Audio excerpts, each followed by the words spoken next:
श्री कृष्णा। ओम नमो भगवते वासुदेवाय। आज है जया एकादशी। तो चलिए जया एकादशी की व्रत कथा सुनते हैं।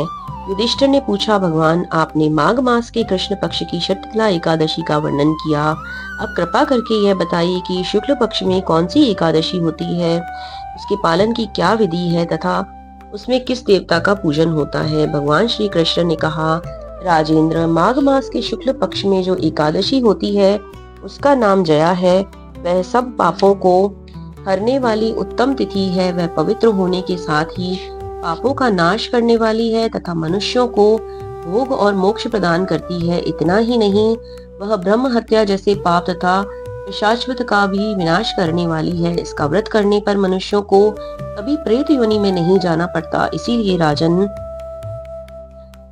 प्रयत्न पूर्वक जया नाम की एकादशी का व्रत करना चाहिए। एक समय की बात है, स्वर्ग लोक में देवराज इंद्र राज्य करते थे। देवगण परिजात वृक्षों से भरे हुए नंदन वन में अप्सराओं के साथ विहार कर रहे थे। 50 करोड़ गंधर्वों के नायक देवराज इंद्र ने स्वेच्छा अनुसार वन में विहार करते हुए बड़े हर्ष के साथ नृत्य का आयोजन किया।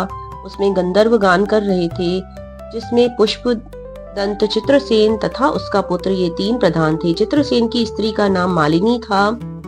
मालिनी से एक कन्या उत्पन्न हुई जो पुष्पवंती के नाम से विख्यात थी। पुष्पदंत गंधर्व के एक पुत्र था जिसको लोग माल्यवान कहते थे। माल्यवान पुष्पवंती के रूप पर अत्यंत मोहित था।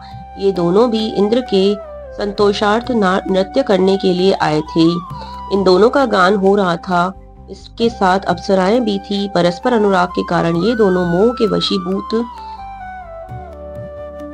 वशीभूत होने के कारण चित्त में भ्रांति आ गई। इसीलिए वे शुद्ध गान न गा सके। कभी ताल भंग हो जाता, कभी गीत बंद हो जाता।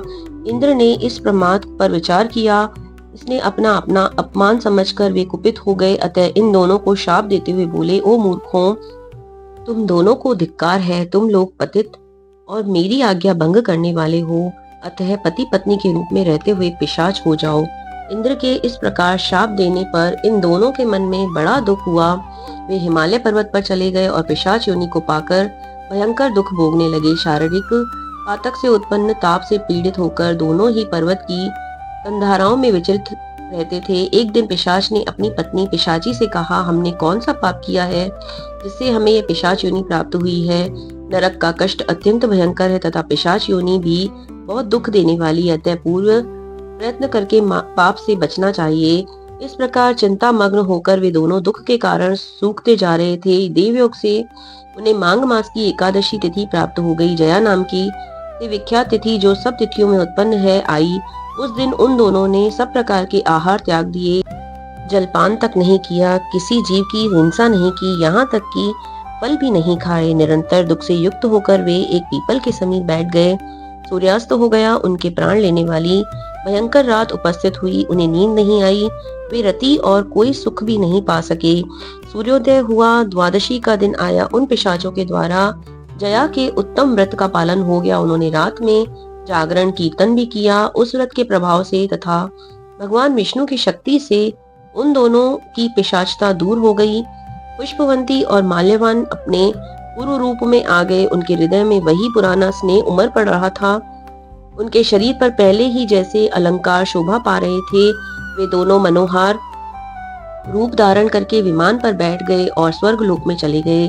वहां देवराज इंद्र के समक्ष जाकर दोनों ने बड़ी प्रसन्नता के साथ उन्हें प्रणाम किया। उन्हें इस रूप में उपस्थित देखकर इंद्र को बड़ा विस्मय हुआ। उन्होंने पूछा, बताओ किस पुण्य के प्रभाव से तुम दोनों का पिशाच दूर हुआ है।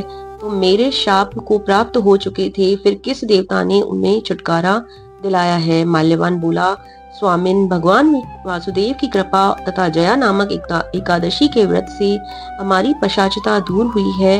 इंद्र ने कहा, तो अब तुम दोनों मेरे कहने से सुधा पान करो। जो लोग एकादशी के व्रत में तत्पर और भगवान श्री कृष्ण के शरणागत होते हैं वे हमारे भी पूजनीय हैं। भगवान श्री कृष्ण कहते हैं, राजन, इस कारण एकादशी का व्रत करना चाहिए।